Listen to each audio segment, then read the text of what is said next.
Hello, and welcome to Mystic Brew. I am Radagast, and I know it's been a while. Definitely been losing subscribers,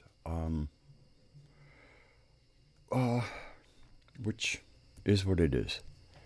I'm really one of the reasons I'm not putting out as many videos because I've really been in altered states so much, but also those altered states have been quite rewarding, and I pursue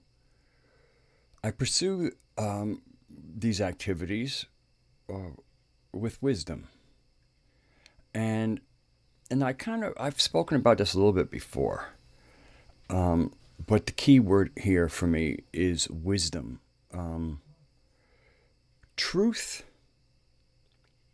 truth can depend on what side you're on. Oh, what about the ultimate truth? Well, the ultimate truth is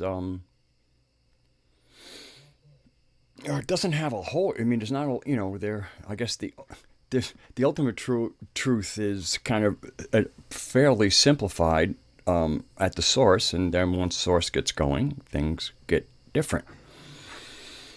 And but wisdom really is key because whether it's knowledge or truth, if you do not have the wisdom to apply what you have found or obtained, it doesn't matter. There's a certain vanity that is part of knowledge collecting, and being able to throw out a lot of names um, a- but I don't understand why there would be any vanity attached to it because it doesn't amount to anything. Um, it amounts to a lot of confusion. It amounts to the Tower of Babel, and that's what the New Age has done. The New Age has created the modern Tower of Babel. And much of it was because they definitely saw that people were leaving the organized religions, especially the three big Western ones. And they they have been covering up our origins for thousands of years and who or what God really is. And so what they had to do when people were leaving was put out endless what ifs, suppositions, whistleblowers, and they tell you everything except the real story. They'll tell you parts of the real story without telling you the core of the real story. And by the real story, I would say the story, our story, instead of his story or history as it's commonly pronounced. The our story for tens of thousands of years on this planet was knowing our planet was alive and basically our creator, or at least our creator's managing aspect. Because Sophia, one of the names, the Greek names, which happens to mean wisdom, although they probably pronounce it Sophia. But we don't want to confuse a like a name that a woman might have with the earth the earth goddess Sophia, who is part who is the management, who's our management, our very loving and devoted management, and we have been torn asunder from her for some thousands of years. And probably I listen to a lot, and over the years have listened. How many thousands hours of video,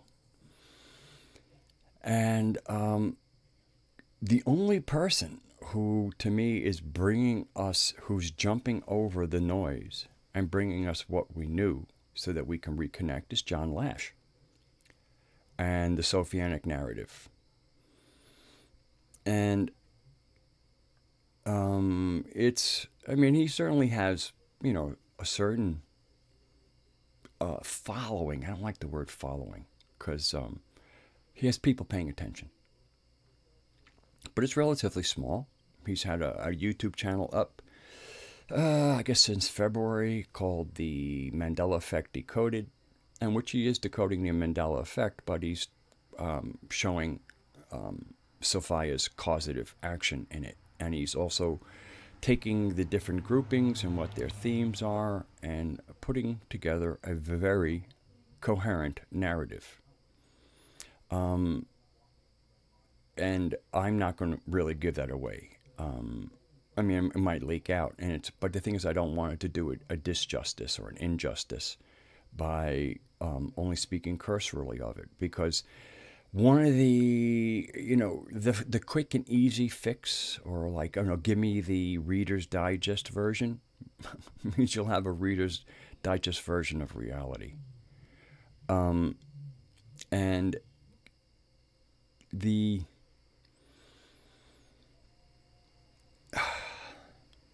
okay, I don't, this is one of the reasons I haven't been making videos, is I don't know where to go next.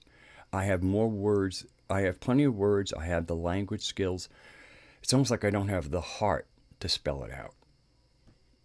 And people, oh, just go for it, man. You don't know. You really don't know.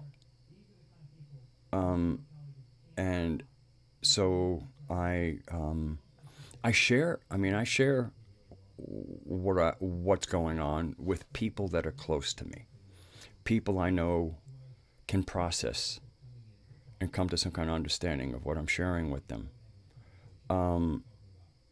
And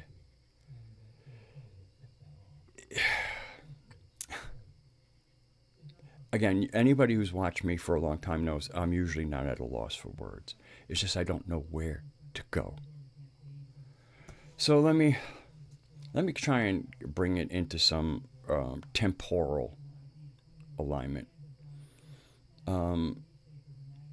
Things have really shaken up. We've had the blood sacrifice, or the Las Vegas massacre that occurred last week. I'm glad we got through the weekend without a repeat. Maybe they'll save it for the new moon.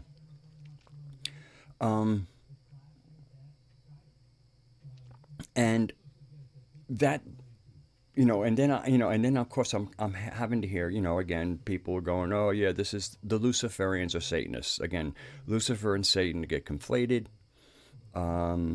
Satan is the adversary. Lucifer is something else, but they get conflated. And they both basically mean that evil. And interestingly enough, I mean, in modern day, I guess, parlance, we hear about all these, people sacrificing to Satan or Lucifer. But historically, we don't have a whole lot of sacrifices to either. But we do have sacrifices to others. And I'm not going to name names. One of the most interesting books in the monotheistic scriptures is the book of Job. If you haven't read the book of Job, and I'm quite sure you don't need a Bible, I'm quite sure you can find it online, no problem. You need to read it. The book of Job, I think in many ways, how they say they have to kind of like tell you what's really going on, but they usually do it in kind of cute ways that can be ignored. The book of Job, in my opinion, is that work in the Old Testament that really lays it out for what it is.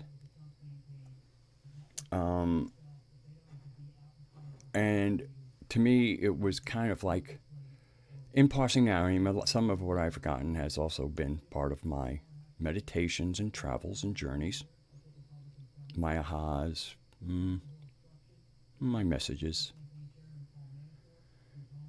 And in the book of Job, it just kind of really lays out the games being played on this planet, or on the earth.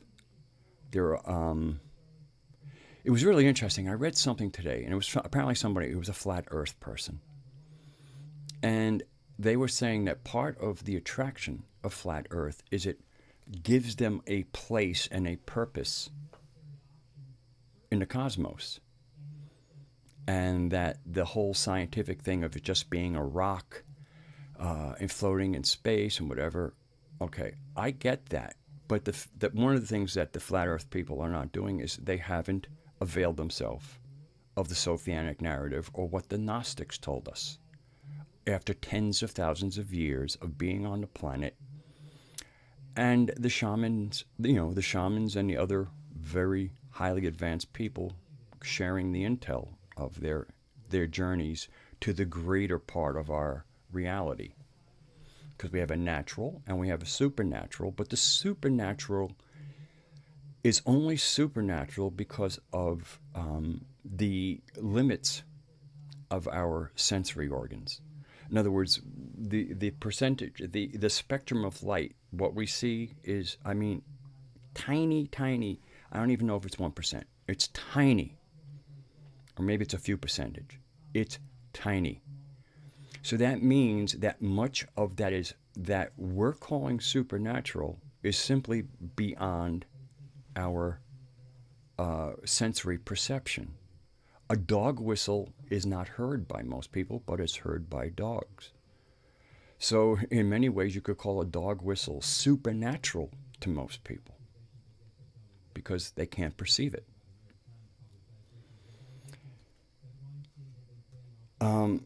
So I was really, I almost felt like heartbroken because, again, here's somebody who's suffering from not feeling any real placement in the world. And meanwhile, there is a tens of thousands of years old tradition that places us very coherently into the greater cosmos. So, anyway, trying to get back to being temporal. This is we are in apocalyptic times, which means that the veils are coming off of everything. They're coming off publicly. Those of us who have been doing a lot of deep inner work for years are also getting the veils pulled off of everything. And it's kind of like once you can't, it's only with great effort that you will be able to unsee what you've seen.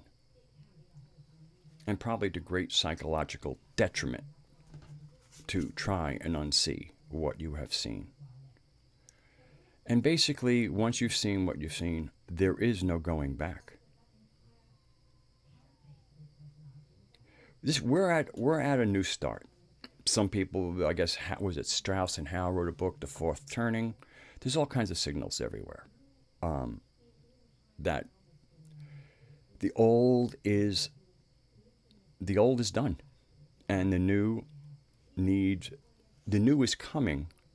But one of the problems with establishing a new is we need a new narrative. We need a new narrative that places us coherently in creation, our relationship to at least the galaxy, the intelligence and aliveness of Gaia, the Earth, and then that was one of the things I want to say. There's the world, and there is the Earth. The Earth is where we live. It's our realm. It's our home. It's our birthplace as far as our physicality goes. And it's what's organic. It's nature. That's what the Earth is. Then there is the world. The world is that kind of thing that the world will ticket you for not wearing a seatbelt. The world will fine you for fishing without a license. Okay, the world is the systems, the kingdoms, the nation states. And I just, you know what was really interesting? An interview with a vampire, which apparently in the Mandela Effect is now interview with the vampire. Or at least in one of those, I guess it was Anne Rice books. The vampire's name was Lestat. What does Lestat mean? It means the state. The vampire is the state, or the nation state. It is the government. The government is the vampire. And so but we're faced with a conundrum. We have fallen so under the sway and the abusive parentage of the state. We kind of don't know how to let go of daddy, because mommy isn't very operative. Matter of fact, mommy's not really much in the scheme. Now, to give you the Statue of Liberty, they give you blind justice, they give you a few female figures in stone or bronze. Or they'll give you, never mind, we'll stay out of political stuff. So there's no question that we need a new start. Now, not everybody is without a plan or strategy or without being clued in, but the majority of people are. And a big part of that, again, has to do with most people were awake and aware enough to reject many people have rejected organized religion. Again, the Old Testament is the deal breaker. And then, of course, when the New Testament decided to tie in with it, and then, of course, 700 years after Jesus, we have Muhammad. And but the stories, again, they all tie into Yahweh. And so, again, it's kind of, if you have been raised in a family where you never learned how to be an adult, the idea of going out and having your own apartment could be one of disaster, because you really don't know how to make it work. And chances are, if you were raised in a home that didn't give you the skills, your leaving would be seen as an insult, and you can't expect any help from the system that you're leaving, because they see you as, fuck you. You left me, all that, all that other stuff. So the thing is, in building a new system, we can't really turn to the system and go, okay, can you give us a hand? We're a little clueless, because we've been children all our adult lives. So this is kind of where we run into a little conundrum, is we need to embark on a kind of a crash course on being sovereign again. What sovereign means, where does sovereignty derive from, but most importantly, what does it mean? And please, let's stay away from all of the sovereignty tied into the legal system, because the legal system is the police system. The legal system is nothing more than the police system, and they kind of start there. But again, if you kick and scream, that's when the guns and clubs and the thugs show up, the state thugs. So what did I write? So basically, in many ways, what we're dealing with is a predator. Now, John Lash has for years spoken of the intraspecies predator. What that means is genetic humans who aren't psychologically human. So they become an intraspecies predator. And that would be kind of equivalent to wolves in sheep's clothing, except these are wolves in sheep's genetics. And because, we are psychological beings, who we are psychologically is who we are. And that predator needs to be dealt with, but it's hiding. It's hiding as you and me. So it takes some discernment, and you have to kind of know the behavior.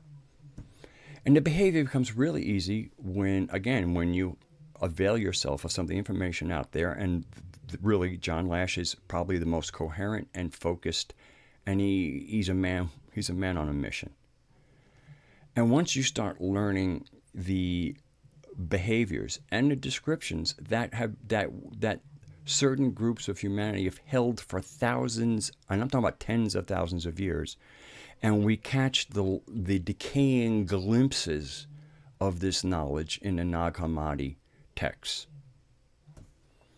of the people who wrote those texts were not full-blown Gnostics nor coming out of the mystery schools. These were people who were losing their way. Their screams were, get me back to, many of them, oh, this world, I need to go back to the Pleroma. The Pleroma sent us out to begin with. The Pleroma is the galactic center, or where the god of the galaxy, the god of the galaxy is. We have to realize the god of the galaxy has thousands, if not millions, of other planets that life has arisen on in various forms. And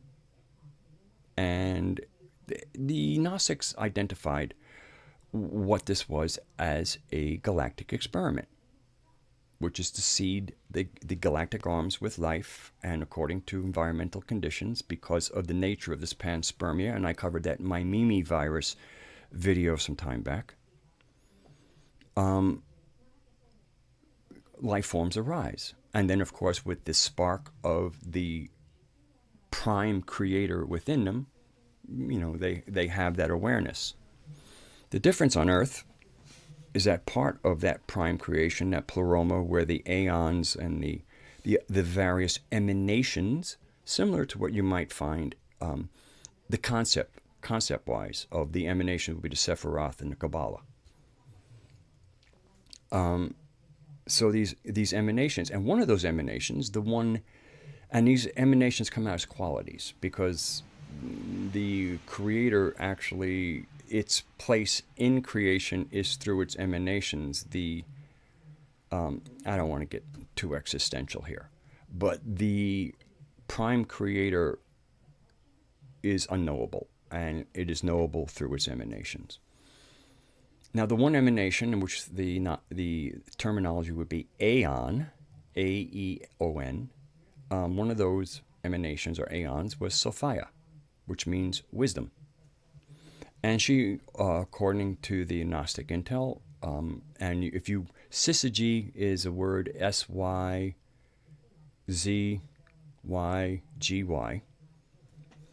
It speaks of in creation, in kind of creation term, that these syzygies are pairings. And according to the old knowledge, that pairing was Sophia and Thelete, and that would be wisdom and intention. So anyway, Sophia, in her love of part of what she, put into the panspermia, somehow got embroiled in what might be happening in our sector of the galaxy. And there's a whole story. Again, I don't want to do the Gnostic narrative here, at least not at this time. But anyway, we end up, the Earth humans end up with one of an aeon that actually turned into the planet. So unlike the other humanoid species in our galaxy, we live with part of the creation that created us. That gives us a real advantage, which is why all eyes are focused on us. I've spoke about the quantum entanglement before, so I don't really. I know I have new people, but I have a lot of videos, so I just keep on moving along here, because if this is relatively easy, I might be able to make another video before some weeks expire. So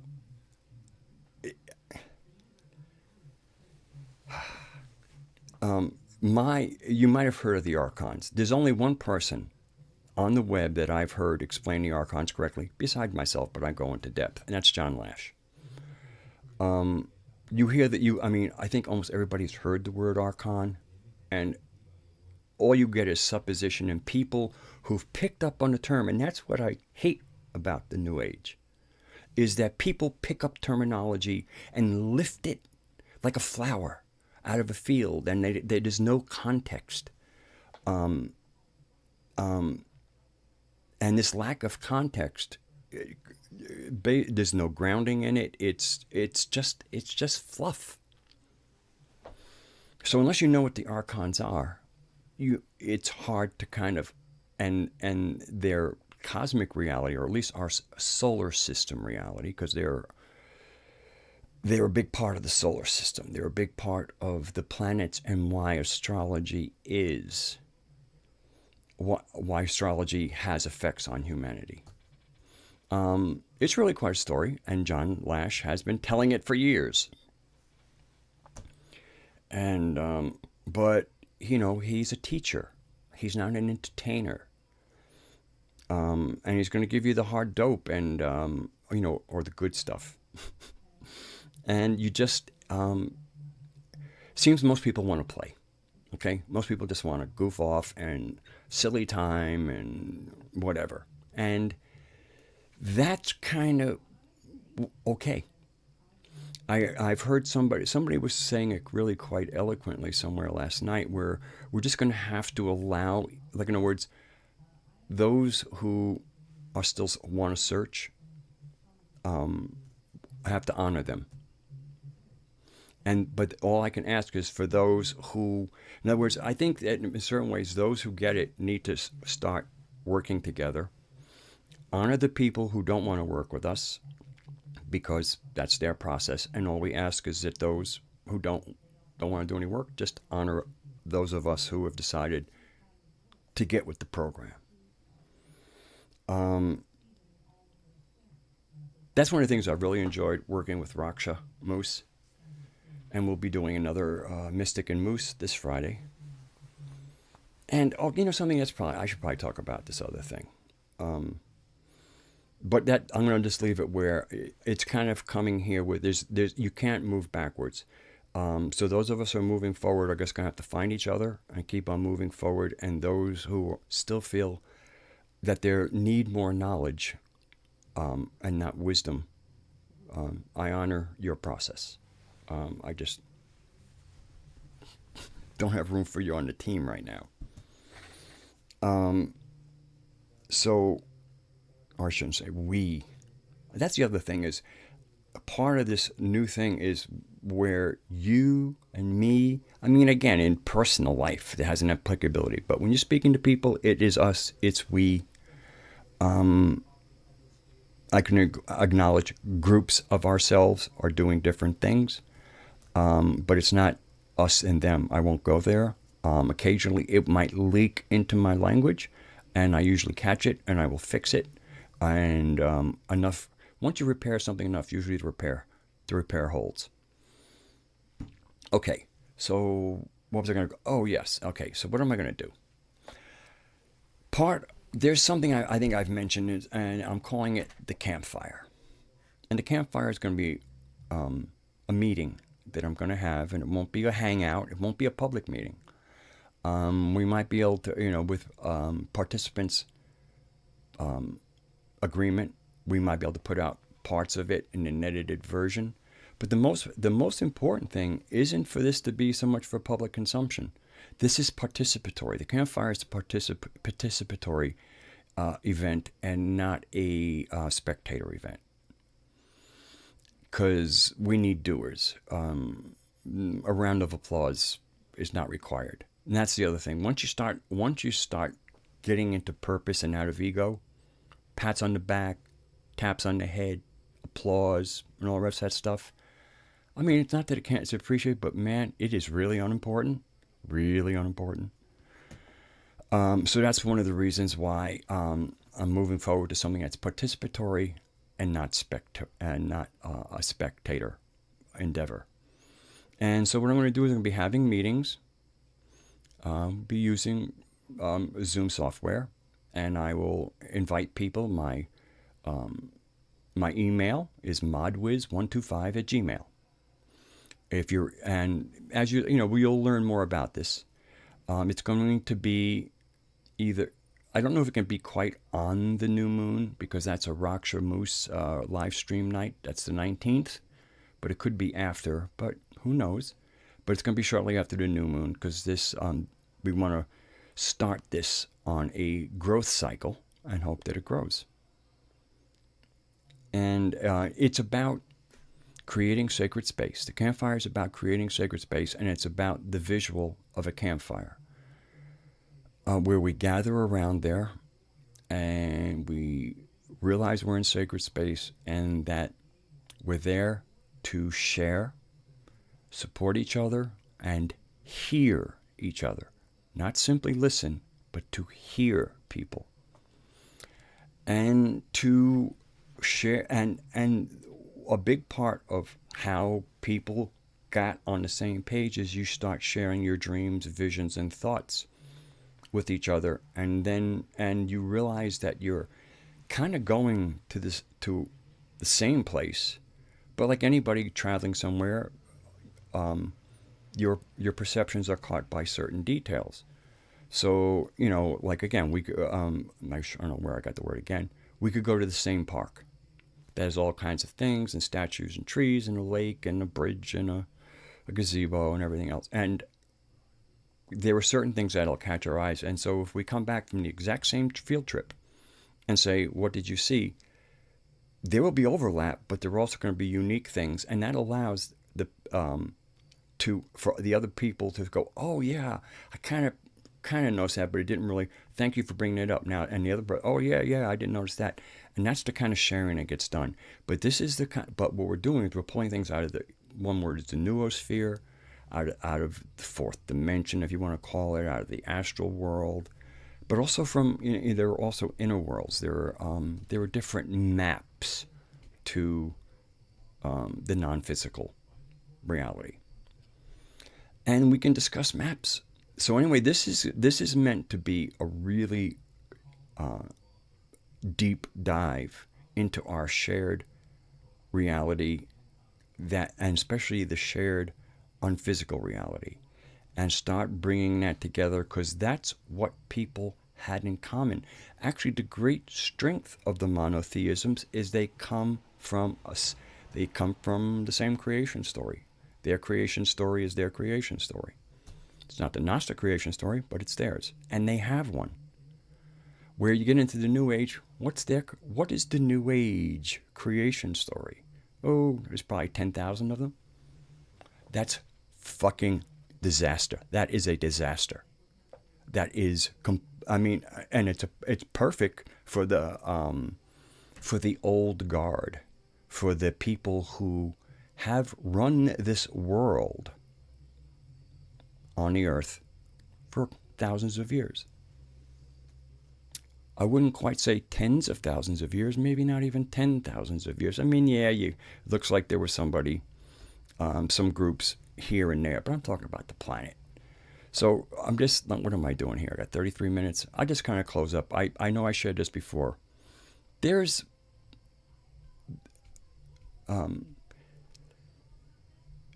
it's very clear from whether you can parse it out from the Old Testament, but also then you have, and then of course the person who started the other creation story, which is the Anunnaki, is Zecharia Sitchin. He got that ball rolling. So it doesn't really matter how right or wrong he was. He started that conversation. Unfortunately, that conversation has turned into a couple of thousand conversations. But there are some other translations of those same texts, and to me, one of the ones that I have found to be the most reliable is Anton Parks. I think that's Anton, Anton Parks, Parks. There's no E, if I recall correctly. And in his book Eden, he takes things out of the Sumerian texts. Now, of course, what's being written? You got scribes writing things down, probably most of the time from some kind of dictation. But boy, there's some really interesting information in there. And one of the most interesting pieces of information is about the newly arrived in the Middle East. Because more and more I'm looking at things like even the word Anunnaki, those who from heaven to earth came.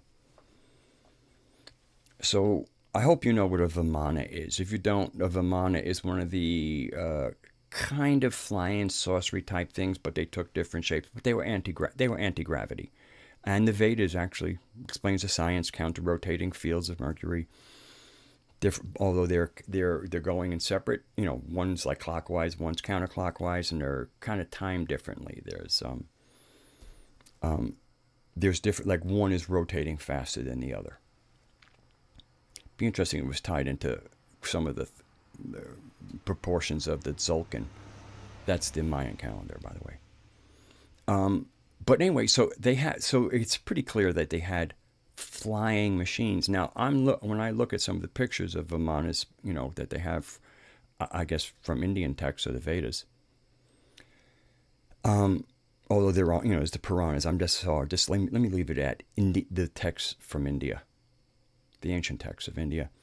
And so these Vimana were definitely anti-gravitational flying craft. But they don't look very. If there is a space, they don't look like they would do very well outside of our atmosphere. Let's say that. Now we also have other. I mean, probably even less. I guess logic challenging than the Anunnaki is Atlantis because of this. It's mentioned in Mayan texts. Plato writes about it. And we also hear about the high technology. So my guess is that there were not only Vimanas in India and probably some other places, but they were probably, or maybe even started, in like these old civilizations. So we'll just pick on Atlantis. So basically, if some people on any advanced civilization on the planet, if they decide to get in their Vimana and go to the Middle East and start a new colony, they would be coming out of the sky to Earth. All right? So then we would have, in our language, Anunnaki, because Ki means Earth. And Anu means sky. And so the whole extraterrestrial aspect of the Anunnaki, for me, is up for discussion. Okay? It's not either or. But to me, equally up for the discussion was that these people who are based in the Sumerian texts called the Anunnaki could have been an elder or preceding highly advanced race of humans. The fact that they could interbreed together seems to be pretty clear. And but one of the interesting things is, so they kind of, when they first colonizing the Fertile Crescent, the Iraq area, what is now called Sumeria, they created canals, I guess off the Euphrates and other rivers, because they needed food. And they had the technology of how to do irrigation and things like that. And they had some nice fine crops. I'm quite sure they were growing things like date palms and everything else. And it's very clear that they certainly had mastery of genetic manipulation on everything, plants, animals alike. And since humans fall into the animal group, we can go there also. So anyway, apparently they planted a bunch of gardens that were doing very nice. And what happens is they get raided by the humans that are already in the area. And these people are described as black or brown skinned. But, the earth was teeming with them. Just like, again, the creativity and the fact that we have an AI on our planet kind of takes the biology that would go on other planets and gives it an exponential boost. So that's why, the biological diversity, whether it's plant or animal, is insane on this planet. And that's because it's supercharged. This planet is supercharged with creative stuff. Part of creation is with us. actually with us in the planet. We're in like the whole, when you look at the atmosphere on around the planet, whether that atmosphere is on a globe or a plate, that atmosphere, that that's our realm. And where do I gotta go? So anyway, so all these humans are kind of coming out of the wild and going, hey, look what we found. This stuff looks good. And in many ways, because of the genetic manipulation, it was really good fruit. The avocado was not always the big fleshy fruit. And if you notice, like this is a Haas avocado, okay? Very specific avocado. Also, Haas is one of the things in the Mandela effect. It used to be HAAS, now it's HASS. But this is one form of avocado. Now, you've probably seen those other paler green ones that are much bigger. Okay. But apparently, the avocado one time was more nut than flesh. So if you can imagine, people who don't have, who do not have genetic manipulative skills, and they're eating what they find in the wild, but then they come upon some people who actually know how to turn an almost bare nut thing into something nice and juicy and plump and delicious. So I can just see them going, oh man, look what we found. Boom. So they had a problem with humans raiding their gardens, and it's written about. And apparently, because they were coming out of the forests, they were bringing the natural organisms from Earth. And don't see, they had done it in, kind of like in a deserty area, so it was relatively sterile. So when the great unwashed humans were coming out of the forest and plains or wherever they were coming from, they brought nature with them into these less than natural places, and apparently the crops got infected and failed. So they had to do a second planting. And there's a very curious piece, and I did mention this in one of my videos. There was a group of these people that were priestesses. They were called the Kadishtu. These are the kind of the life givers. They're the ones who knew about life. Even when Enki was told, hey, make us something, and he goes, I need Nin Hersag, because she was a Kadishtu. Anyway, after the blight of their almost sterile but very delicious plantings, they had to do new ones. And there's an actual recording in the Sumerian text that the priestesses prayed to the earth that she might give them seedlings. Okay? They prayed to the earth that she might give them seedlings. So the Kadishtu knew. The priestesses of the Anunnaki knew of Sophia. The men might have also, or the males, but it's kind of portrayed that the males was actually, they're almost like two, they actually had two separate languages. They had a common language. The common language was the language that the males spoke, and the females could speak it. Now it's called Emanita, at least in Sumerian. And then the females had a language called Emesa, or the mother language, that the males didn't understand. And apparently even in the outback of Australia, where the Aboriginals still speak an Aboriginal language, there's a male language and a female language. Except because the world has gotten so screwy, they basically use their separate languages to put her curses and spells on each other that the other ones can't break, because you need to know the words to undo a spell.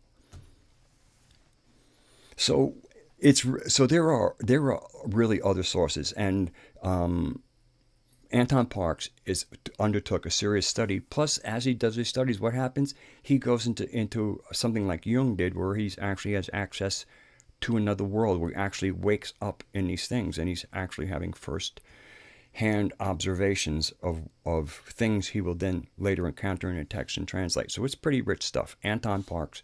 Eden is one of his books. I forget what the other one is, but Eden is kind of quite applicable to where I'm trying to take things. And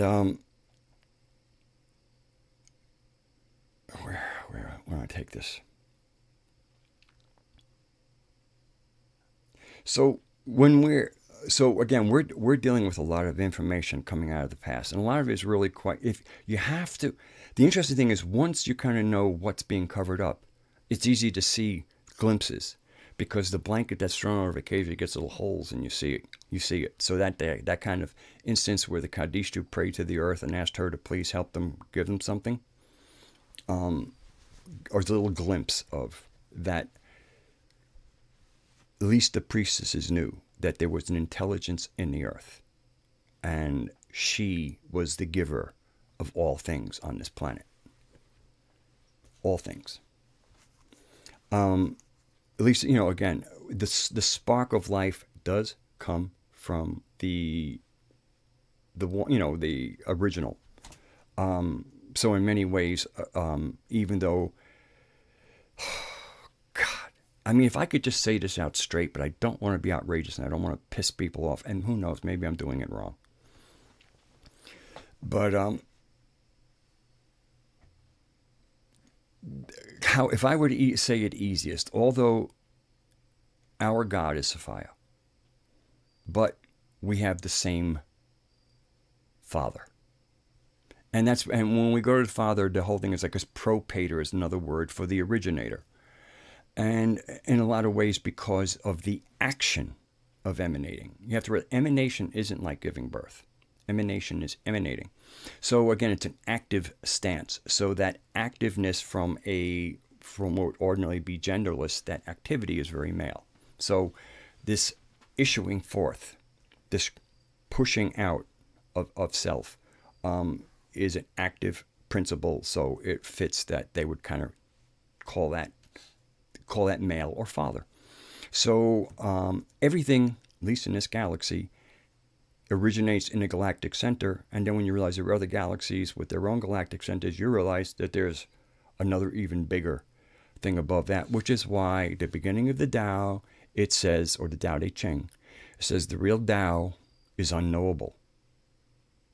And what is knowable is not the real Tao. And that's how it starts off. And I see that. And I experience that actually in my journeys. And it's all quite nice because we don't need to even try. I mean, please don't try and know the unknowable. It's useless to us to know what's unknowable. What we want to do is focus and have the wisdom to know what's knowable and what was given us to know. And much of what was given us to know was taken away. It was burnt. People who held the knowledge were similarly burnt. And so the story goes. All right, I'm coming up, on almost 50 minutes.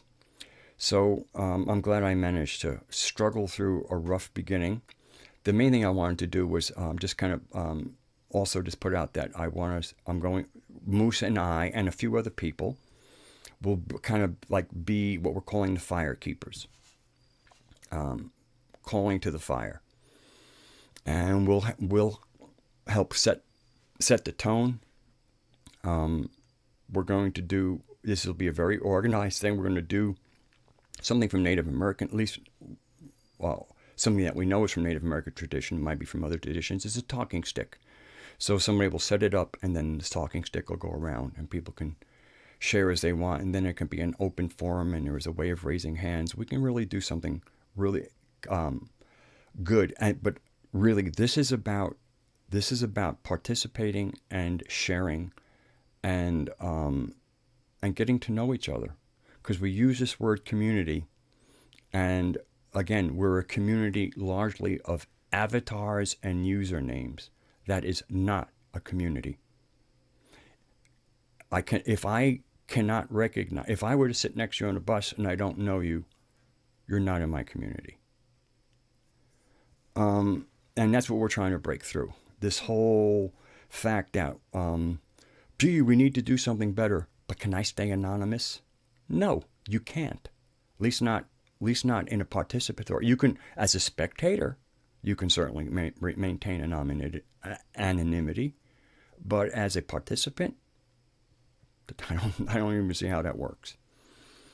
Anyway, so I guess that I'm going to close that out. I will be hopefully getting up some music. I'm very excited. This Saturday, Uncle Butchie is playing its first gig. It's a gig at a house, but we're taking donations. It's a real gig.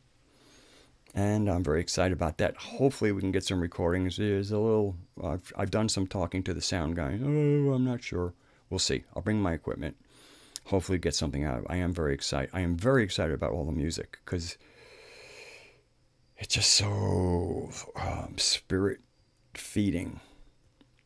And so, anyway, I apologize to anybody who enjoys my mystic brews and the fact I'm just having a real problem with trying to turn journeys into words, and also turn some very incendiary material and how not to create fires. Anyway, I guess that's it from me.